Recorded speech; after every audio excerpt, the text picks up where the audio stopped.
as well. So today we're going to talk about a mother's heart. A mother's heart. Now, I grew up on the north side of Fort Worth, and in north side where I was at, there was always we'd always get together and play ball, and we'd always hang out and walk around and do some stuff, and there was always moments if you're and you probably, I guess it could happen anywhere. It don't have to be in north side, but in north side, if you looked at somebody wrong, if you crossed them in some way, then there was always a situation that might have occurred. Does that make sense? And it didn't matter. Just the way they looked at you. You didn't even have to say nothing. It was just how they looked at you, like. And then if you grew up there, so you probably remember they're like, "What you looking at?" Or we used to say the word, "Man, why you mad dogging me?" Right? Y'all remember that? Mad dogging. Why you mad dogging me? Like, what? I was looking at the guy behind you or something like that. I said, no, you looking at me? What? You want something? They're like, what? And all of a sudden, everything escalated. And there was always a lot, and it always seemed like something would go on. You just say something, they say something, and you just kind of lose it. Does that make sense? And we would get on the basketball court, and you say some stuff. Man, your game is weak, or you talk trash, or you say something. Everyone's just popping up. But there was two words you could not say, no matter where you were. I don't care what side of the street you grew up on. I don't care what side of town you grew up. You could not say the words, "Your mama," right? Then it was on. It didn't matter what was going. What just, and you be whatever was happening. Who, and it was right. You couldn't say those words. You could say a lot of stuff about me. You could talk about my clothes. You could about how I look, how skinny I was. I used to have buck teeth. I'm telling you, my teeth, it was so bad that my teeth would walk in, and about 2 minutes later I would show up.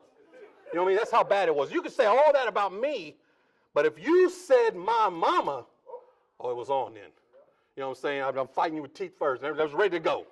You know what I'm saying? It was on. You just couldn't say something about my mom. And in this story here, we're going to look at a mother and what she does and how she does. And this is why it's this way for us. For most of us here who grew up with a mom, whether it was good or bad, you had a mom. There was moments. There are still bits and pieces. And for those of you that are mothers, there are bits and pieces and moments where you have done and sacrificed and done things that no one else is ever going to know. No one else is ever going to see. No one's running by and give us a checklist saying, "Thank you, Mom. I see all the stuff you've been doing." Right? They just get up, they open the drawer, and the clothes are there. Right? They sit at the table, and the plate shows up with food. They're like, "Man, all right, let's go." They open up the cupboard, and the box of cereal is there. And sacrifices that are being made that no one ever talks about. And there's some other here. In 1 Kings chapter 3, verse 16 through 27, I'm going to just read the whole thing, and we're going to just kind of run through this. It says, "Now 2 women who were harlots came to the king and stood before him. And one woman said, 'Oh, my lord, this woman and I live in the same house, and I gave birth to her to a child while she was in the house. Then on the 3rd day after I gave birth, this woman also gave birth, and we were alone. There was no one else with us in the house. Only we 2 were in the house. And this woman's son died in the night because she lay on him. And she arose in the midnight and took my son from beside me while your servant slept. And I laid him at her breast and laid her dead son at my breast. When I arose in the morning to nurse my child, behold, he was dead. But when I looked at him closely in the morning, behold, he was not the child that I had born.' But the other woman said, 'No, the living child is mine, and the dead child is yours.' The first said, 'No, the dead child is yours, and the living child is mine.' Thus they spoke. Then the king said, 'The one who says, "This is my son that is alive, and your son is dead," and the other says, "No, but your son is dead, and my son is the living one." And the king said, 'Bring me a sword.' So a sword was brought before the king, and the king said, 'Divide the living child in 2, and give one half to one and the other half to the other.' And the woman whose son was alive said to the king, because her heart yearned for her son, 'Oh my lord, give her the living child, and by no means put him to death.' But the other said, 'He shall neither be mine nor yours. Divide him.' Then the king answered and said, give the living child to the first woman, and by no means put him to death. She is his mother. Amen? She is his mother. Now, we all have kids, most of us here. And I remember this, we have 5 kids. And I remember when we had Dallas. Dallas is the 4th child that we have. And we're in there in the hospital, and everything's going good. And if you've been in the hospital, you know how it goes. You have a kid, and then if the kid starts crying, they come, they get them real quick, they take them away, and they start doing what they got to do, and you're just, okay. And then they come back, and then the kid gets cold, or they need some more clothing, they change them. They take them away, and they change them, do all that stuff. If he needs to get fed, they take him off, and they go feed him, they bring him back. And then, after a day or two of this, they finally say, okay, it's time to send you on your way. And I'm thinking, well, which one of you nurses is coming with us, and how's this going to work, and how's this happen? And I was for sure that we're going to send us the little red button, the clicker, say to just call somebody, hey, who's coming with us? But they don't. Not only did they send us with Dallas, they sent us with no manual how to raise this kid. Who does this? Think about this for a second. Listen, you can buy a TV and you get a user's guide, right? You can buy a blender, and it tells you how to use a blender, right? You get a car, they give you a whole instructions, you get everything, but they're sending me a living, breathing life, and there's no manual. They're not telling us anything about him. They're not telling us what they do. Listen, they can tell you how to change him, but they can't tell you what to do when your son goes prodigal. Right? They can tell you how to feed them, but they can't tell you what to do when your daughter turns up pregnant in her teenage years. They can't tell you these things. There's no manual on how to be a mother. It just happens. The Word of God is filled with examples, tons of examples of women that we can follow that have done this. And I'm going to introduce you to one in this story here who goes unnoticed, really goes unnamed. Matter of fact, she goes unnamed. We don't even know her name. We don't even know who, they don't give us a name. And the reason they don't give us a name, I think, is priceless for us, because then we can place our names in there, moms. We can place our names in here. But a lot of it goes because this is King Solomon's story. And King Solomon is the son of David, and he's grand, y'all know it, and he's told, hey, ask of anything you want, and I'm going to give it to you, and riches, and all this stuff, and what do you want? And he says, I want to be wise. Great answer. I'm not going to give you wisdom, I'm going to give you wealth as well. And he gets everything. The story's about him. And we get to see, listen, we're going to get to see his true wisdom take place. So we don't know who she is. We know what she is, right? Scripture starts out with says she's a harlot. She is a harlot. Now in 2025, that word probably goes past you thinking, well, a harlot? I'm not sure what that means. Well, listen, the harlot, that's a prostitute. That's what we call in the street. It's a hooker. That's a red hot mama. You know what I'm talking about? She makes a living doing wrong.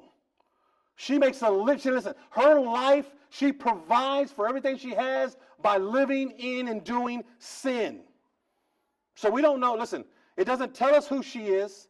It does tell us what she is. And more importantly, what I think we miss about this whole story is it tells us where she is. Now hear me. This is crucial. She is in the presence of the King of Israel. She's standing in the very presence of the King. And the question we should ask ourselves is, how does a harlot end up in front of the King? How does someone who lives like this get in front of the King? He is the King. Listen, he's defending the borders of Israel. He's reconstituting the military that served under his father David. He's casting vision for the new temple, right? He's budgeting balances. He's keeping his whole house in order. And he doesn't have time to stand or sit here and watch a harlot come up in front of him. He is the king. But yet she finds her way in this room. She finds her way in front of him. I mean, listen, in Exodus, Jethro tells Moses, listen, you can't see everybody. There's an order to what's happening here. You're the king. You can't see everybody. This is what he's telling. But yet, this harlot, finds her way. She had to go through some things. There are layers of security that she had to go through to get here. But she got there. There was a need, there was a pressing need that was going on. Her child is dead. And this is not who I gave birth to, is what she's saying. Something's got to change here. Something's got to happen. I need to find my way to the king. And listen, you didn't just walk up. I'm not sure if you get this yet. You didn't just walk up there and say, hey, yeah, I need to get a meeting with the king. No, it didn't happen like that. Who are you? At the gate. Well, listen, we both have a kid. And I'm sure they said the same story over and over. Well, I had a kid 3 days later. She had a kid. We're asleep. She rose on her baby. No, you run. No, she. And they're just going back. And okay. And then, you know what? Let's go to the next person. And they just went on to the next person. And the next person. Then they get to the door. Then they get to the clerk. And then they get to the guard. And they get to someone else. And all of a sudden now they find their way. Listen, she was willing to do whatever it takes to get the answer that she needed. How many times, listen, to be honest, think about this for a minute. How many times can you remember your mom doing whatever it took to get it done? Whatever it took to get it done. I remember walking in my house anytime.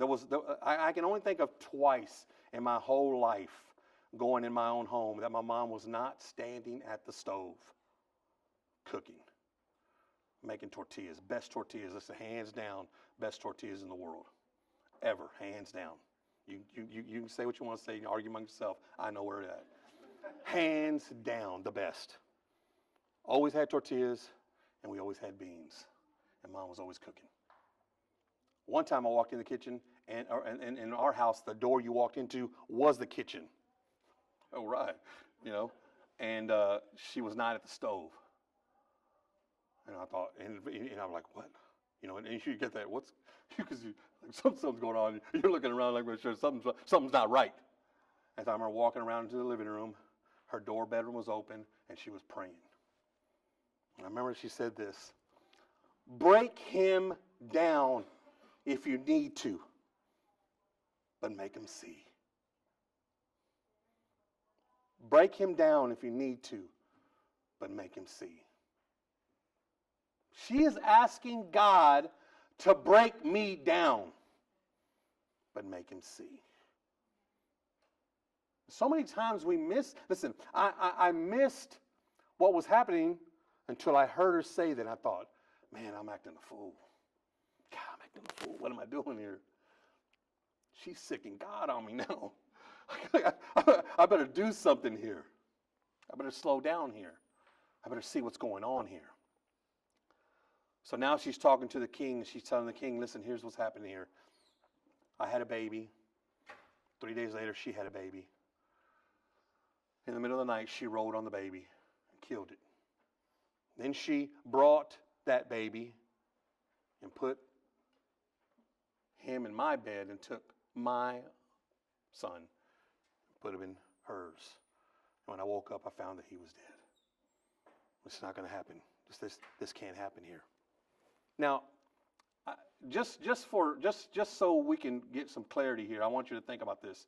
Where in any of this story do we think that this could even possibly happen, that she could actually trick a mother into thinking that was her kid?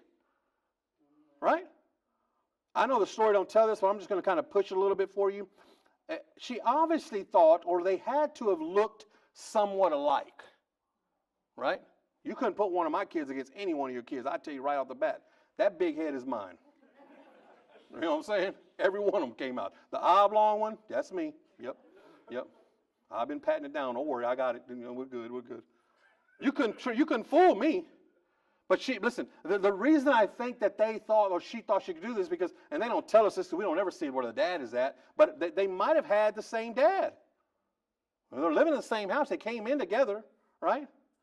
They don't tell us this stuff. We don't know this. But a mother, listen, a mother knows. She examines the son and says, this is not the son I gave birth to. How many times does a kid to go to his mom and the mom says, I refuse to accept anything less than what I know you can do? Come on. I can't tell you how many times my mom said, listen, no, you're not going to come in here with that. Mom, it's a B, no. But come on, it's like at 89, I'm like a point away, no. Why? And she says these words, because I know you can do better. I know you. Listen, you can fool the teachers. You can trick your friends, and you might even pull one over on your dad. But you are not fooling me. I know you can do better. Don't come back with this again. That's how she was. That's how she was. I refuse to accept anything less than what I know you have been called to be. I refuse to accept that you're dead. I refuse to accept that you're strung out, that you're lost, that you're a wayward son, that you're a wayward daughter. I refuse to accept this. That's what she's saying. Moms have a way of looking at something dead or in its dead place and say, no, that's not what I gave birth to. I gave birth to a daughter who would become great. I gave birth to a son who would be more than what you're doing right now. I gave birth to that. And they look at this and they say, no. This is not my son. Scripture says what? She said, I examined him. That's what a mom does. She looks and says, no. You can fool a lot of people, but you ain't fooling me. But take that nonsense somewhere else. Right? And I will not give up on you until I see that. You know why? Because a mother believes in what Jesus gave her. A mother believes in what Jesus gave her. Because here's what you don't know. And if your mother's never told you, I'll tell you what she did.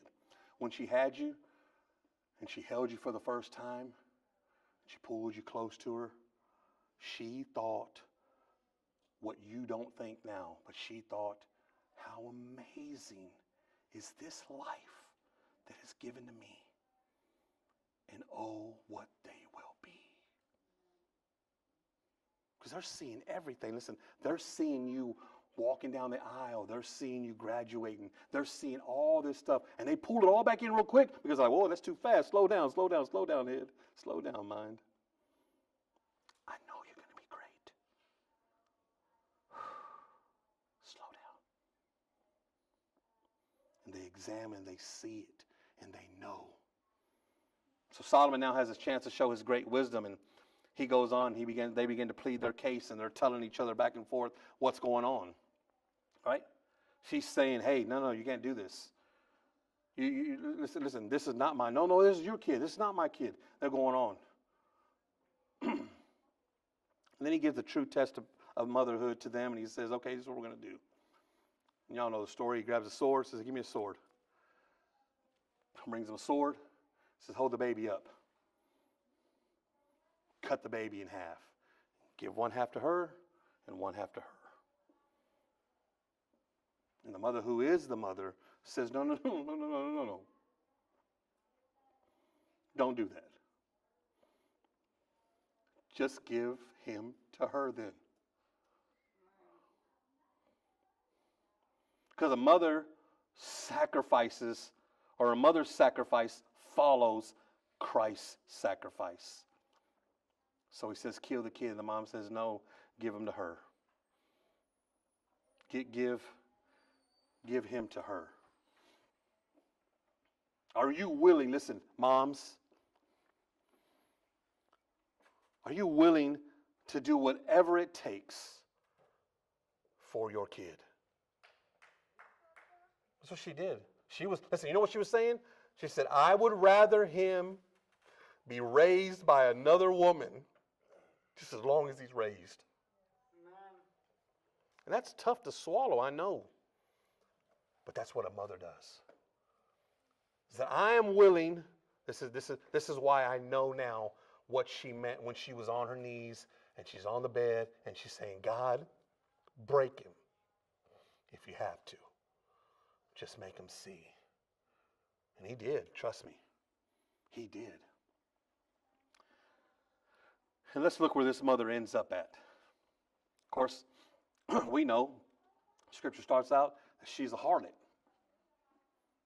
You know, when I told a buddy of mine, I was telling him, hey, you know what I'm going to do? I'm going to talk about this, the story about the harlot and how they go up there to take the baby and cut it in half and everything. He goes, and I said, I'm going to kind of push it. I'm going to say prostitute. I'm going to say red hot mama. And I was going on. And he was like, wait. They were harlots? They were prostitutes? I always thought that story was about two mothers. Exactly. It is. It's about two mothers. It's about a mother who said, listen, I'm willing to let this child go as long as he lives. I'm not talking about just any mother who gives birth. I'm talking about aunts and friends and sisters and cousins and anyone else who's been like a mother to somebody who says, I am willing to do whatever it takes to make sure that this son, this daughter is raised right. It's a sacrifice that's made. She looked at this whole situation here, and the king looked at this, and what did the king say? Hey, you know what? Stop. Because this one here said to go ahead and cut him. Give her half and give me half. I'm good with that. But this one here said, no, don't kill him. Because it was meant to be. In her heart, in her mind, in her life, she said, this is my son. And I'm willing to let him go so he could live. There's countless times. I remember my mom saying, listen, if you're going to live in this house, Joe, you're going to have to go to church. She was going to a small church in the south side of town, and we lived in the north side of town. And I was like, oh my gosh, Mom, are you kidding me? And, well, if you're going to live here, that's what you're going to do. And I was thinking, well, maybe I just won't live here. Is really what I was thinking. I didn't say it out loud because I got hit, but I said, I was thinking, maybe I don't want to live here. But there was something about the way she said it that I knew she meant it. That I'm willing to let you live outside of this house. Because a sacrifice has to be made, but you're going to know God. Because now I know him. And I need you to know him. I was all mad. So I remember going to work and telling my boss, hey, I don't care what happens. I don't care if I don't work any other day of the week. But you work me on Sunday morning, Sunday night, and Wednesday night. Those are 2 days right there. I'll go all day. Y'all pull a double on Sunday and Wednesday night. And you don't have to work me no other day of the week. But those. I said, oh, man, no problem. And he came back to me about 30 minutes later and says, hey, the schedule doesn't work out right. You have to be off one of those three. Well, give me Wednesday night. Sunday's all holy. I don't want to go on Sunday. I'm on a Wednesday night service, and it's similar to this situation right here. Guy's preaching. He's just talking away. Boom, boom, boom, boom. He is going at it, man. And I feel like he is just talking to me. It's like I'm the only one in the room, and everything he's saying it to me. I'm looking down the line, I'm thinking, man, I know Mom told him. I know it. You know what I'm saying? I'm looking over there, my mom just sitting there smiling like, yeah, you know. And then he gets to the end like this, and the music starts playing like it is right now. And he gets to the point where you've been in the service long enough, you know what they say. They say, hey, if you want to know Jesus. Because if you died today, do you know if you'd go to heaven? And if you don't, but you want to, raise your hand. I'm sitting in the seat, and the seat feels like it's on fire. Everything's shaking inside of me now, and I'm moving. I'm looking over. My mom just smiling. I'm thinking, quit smiling. You know, and everything's going on. I'm all nervous. And just as I try to begin to raise my hand, this lady kicks in the door of the church. And this was an old laundromat, so it had the little glass door. The whole wall was glass. She kicked on the door, and she said, Manuel! She started screaming, Manuel! Your house is on fire! And my dad, you know, what the? He grabbed my mom grabbed my brother, and brother grabs was sitting there, and we all grabbed him, and he just takes off. We jump. And remember, we were on the south side, and we lived in the north side. Back then, there was no seat belt, so we all jumped in the back of the truck, and Dad's hitting it. Boom! We're all just, yeah, and he's screaming. He's just going, you know, he gets pulled over, jumps out, tells the officer, my house is on fire, and jumps back in the truck and takes off. Thinking, man, that's a boss right there. Like, just run. And I was just all excited, we're going crazy, and we're getting there. We pulled up to the house just in time for the firemen to walk out, and they say, listen, be careful, because whatever the fire and smoke didn't destroy, the water did. There's nothing left.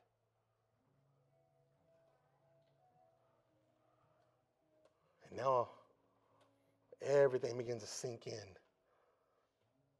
I'm looking down at everything I got, and this is all I got. And I remember my mom walking up to me. It's going to be okay, son. It's not, Mom. It's not. Because what I was thinking all the way there was, on the way to church, or right before church, I was smoking and getting high in my room. Did I do this? It's not, Mom. It's going to be okay, son. He's breaking you. So you could see. I climbed up in the stairway, and I get up to the second floor my room was at, and I'm all careful. I remember sitting down on the bed, and it was just as soon as I sat down, water just pushed up on me. There's a small hole where the fire had trapped through and just kind of burned up.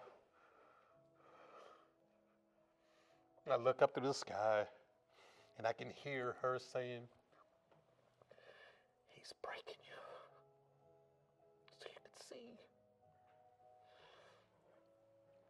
God, if you're real, listen, if you're really real. And I said the words, no BS, if you're real.